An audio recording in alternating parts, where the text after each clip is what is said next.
et qui lui t'a dit haut et fort, je suis Toussaint Louverture. Mon nom, si je veux te faire connaître jusqu'à vous. Je veux que la liberté et l'égalité règnent à Saint-Domingue. Et je travaille à les faire exister. Dans cette quête, rien ne nuit à sa bravoure.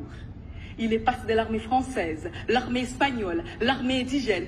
Il pouvait se battre dans tous les camps s'il savait que cette stratégie lui permettrait d'atteindre son but, celui de voir tous les êtres humains libres. Au carrefour de l'humanité et de l'inhumanité, il a pu apprendre à écrire et à réinventer le monde. Il est l'un des artisans de cette révolution anticolonialiste et anti-esclavagiste qui a permis à l'époque des empires la naissance de la première république noire au monde. Mais ces dernières semaines, la France a commémoré la mémoire de son empereur. Elle a aussi inauguré un jardin en l'honneur de Toussaint Louverture, où il est écrit « Général français ». Mais a-t-elle suffisamment rappelé sous les ordres de qui Toussaint Louverture a été arrêté, déporté en France, qu'il a été enfermé dans les geôles glaciales du Fortejou? Sait-on assez que c'est ainsi qu'est mort celui qui pour tout un peuple représentait l'espoir? Mes compatriotes haïtiens auraient aimé entendre dire que Toussaint leur appartient, tout comme la France clame qu'il est son citoyen. Mais retenez, mesdames, messieurs, vouloir l'attacher à une nationalité, l'enfermer dans une citoyenneté, c'est trop réducteur, beaucoup trop réducteur. C'est priver l'humanité entière de l'une de ses plus belles incarnations. Car l'homme en question est sans limite, sans bornes et sans frontières.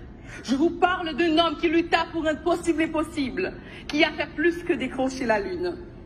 Il a cru et permis de croire que les esclaves étaient les êtres humains comme les autres.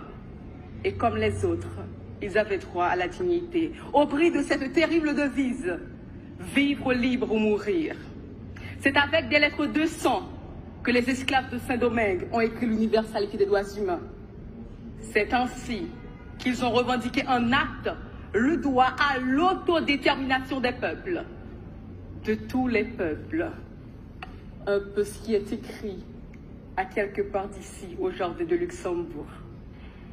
En Haïti, le 18 mai dernier, nous avons célébré le drapeau, une fête d'union et de communion tournée vers ce passé glorieux qui continue d'étonner et d'éblouir le monde.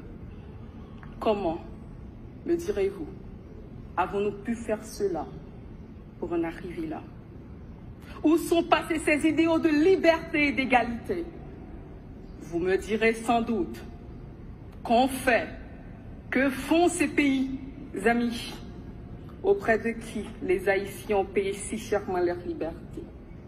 Il y a beaucoup d'enseignements à tirer d'hier à aujourd'hui pour comprendre les origines de cet échec, en démêler les responsabilités croisées. Il y a beaucoup à faire pour à nouveau faire fleurir l'arbre de la liberté. L'œuvre de Toussaint nous parle encore aujourd'hui, car chaque action consciencieuse, chaque manifestation, chaque mobilisation, chaque revendication pour le respect de la dignité et de l'intégrité humaine est imprégnée de l'idéal louverturien. Toussaint Louverture n'est pas seulement une part d'un peuple en particulier, mais du monde entier. Mesdames, Messieurs, je ne vous le ferai pas comme ces éloges funèbres qui consistent à angéliser les démons une fois morts.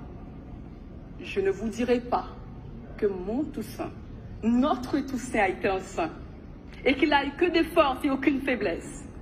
Au contraire, son personnage divise encore, même dans les profondeurs du nationalisme haïtien.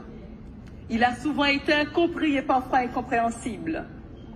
Il a fait des erreurs, il s'est trompé, il a compris, il s'est battu. Mais son rêve de liberté a été concrétisé avec l'ultime bataille de Vertières, le 18 novembre 1803, avec ses racines, Dessalines, Capois-la-Mort et les autres. Un exploit qui a ouvert la voie à la libération de plusieurs peuples dans le monde. Mesdames, Messieurs,